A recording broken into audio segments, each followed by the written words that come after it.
পক্ষে থাকি, আমরা সকল প্রকার মৌলবাদের বিরুদ্ধে থাকি। ধন্যবাদ। যুগে যুগে লড়বো, আমরা কি থাকবো।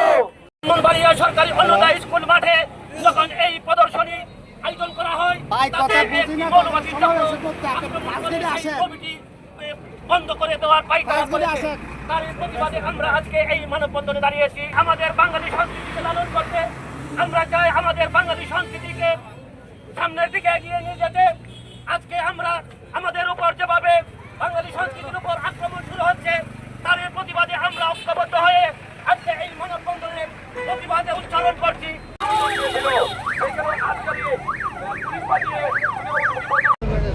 আজকে আমরা যারা এই মানববন্ধনে একত্রিত হয়েছি, আমরা স্পষ্টভাবে বলতে চাই, ৭১-এর মুক্তিযুদ্ধ যেমন কোনো বিশেষ গোষ্ঠী বা বিশেষ দলের নয়, বাংলাদেশের আপামর সাধারণ মানুষের জনযুদ্ধ ছিল। একইভাবে ২০২৪-এর গণ অভ্যুত্থান বলেন কিংবা আন্দোলন বলেন, সেটিতেও কিন্তু বাংলাদেশের সকল শ্রেণী পেশা মতের মানুষ একসঙ্গে রাস্তায় নেমেছিল। কেউ যদি বাংলাদেশের যে কোনো গণ আন্দোলনকে, জনতার আন্দোলনকে কুক্ষিগত করতে চায়, তার পরিণতি অতীতেও যেমন ভালো হয় নাই, ভবিষ্যতেও কিন্তু তার পরিণতি ভালো হবে না। বাংলাদেশের সংস্কৃতির রাজধানী বলা হয় ব্রাহ্মণবাড়িয়াকে। সেই ব্রাহ্মণবাড়িয়ায় ২০২১ সালে সুর সম্রাট ওস্তাদ আলাউদ্দিন খাঁর সঙ্গীতাঙ্গন আগুন দিয়ে জ্বালিয়ে দেয়া হয়। ব্রাহ্মণবাড়িয়ায় একটা সিনেমা হল নাই।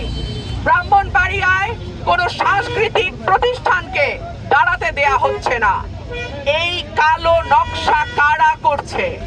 যারা বাংলাদেশকে পেছনের দিকে নিয়ে যেতে চায়, যারা বাংলাদেশকে অন্ধকারে নিয়ে যেতে চায়, যারা বাংলাদেশকে একটা মৌলবাদী রাষ্ট্র হিসেবে বিশ্বের কাছে পরিচিত করতে চায়, তারাই বাংলাদেশের এই সংস্কৃতির রাজধানী ব্রাহ্মণবাড়িয়াতে একটা সিনেমা, যেটা একেবারেই পরিবারের সকলকে নিয়ে দেখবার মতন একটি সিনেমা, বনলতা এক্সপ্রেস, তার প্রদর্শনী বন্ধ করে দিয়েছে। গতকালকে আমি এই সিনেমাটি দেখেছি। এই সিনেমাটি চমৎকার একটা সিনেমা, যেটা পরিবারের শিশু, কিশোর, বৃদ্ধ সকলেই একসঙ্গে বসে দেখতে পারে। সেই সিনেমাটি কেন বন্ধ করে দেয়া হলো? আমি যদি প্রশ্ন করি, যেই রাষ্ট্র ৬ বছরের শিশুকে ধর্ষণ আর বলাৎকার থেকে রক্ষা করতে পারে না, যেই রাষ্ট্র ৭০ বছরের বৃদ্ধাকে ধর্ষণের হাত থেকে রক্ষা করতে পারে না, যেই রাষ্ট্রে প্রতিদিন ২ জনের উপরে মানুষ খুন হয়, যেই রাষ্ট্রে দুর্নীতি, দুঃশাসন, টাকা পাচার, ব্যাংক লুট, ঘুষ, একটার পর একটা মাজার ভাঙা হয়েছে, কবর থেকে তুলে নিয়ে লাশ পোড়ানো হয়েছে।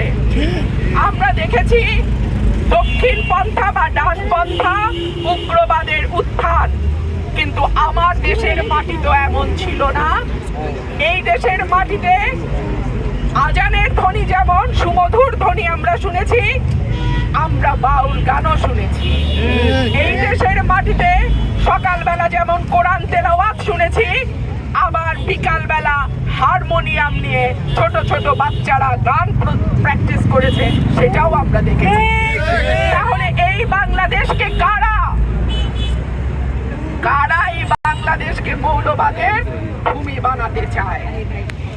এই প্রশ্ন আজকে আপনাদের মাধ্যমে আমি রেখে যাচ্ছি, এবং এই রাষ্ট্রের কাছে আমার দাবি থাকবে, যেই রাষ্ট্র কোনো অপরাধ বন্ধ করতে পারে নাই, যেই রাষ্ট্র ছোট ছোট শিশুদেরকে বলাৎকার আর ধর্ষণের হাত থেকে বাঁচাতে পারে নাই, সেই রাষ্ট্র আজকে কি করে বাংলাদেশকে, যেখানে সব রকম সাংস্কৃতিক কর্মকাণ্ড ধর্মের পাশাপাশি চলেছে, সেটাকে বন্ধ করে বাংলাদেশকে, পরের প্রজন্মকে অন্ধকারের দিকে নিয়ে যাওয়ার মদত দিচ্ছে। আমি বলে রাখি, তোমাকে বধিবে যে গোকুলে বাড়িছে সে। যাদেরকে আপনারা আজকে আশ্রয় প্রশ্রয় দিচ্ছেন, আপনাদের মদদে যারা আজকে গান বাজনা সাংস্কৃতিক কর্মকাণ্ড সব কিছুর উপরে শক্তভাবে প্রতিরোধ করে তোলার সাহস পাচ্ছে, একদিন তাদের হাতেই কিন্তু আপনারা পরাজিত হবেন।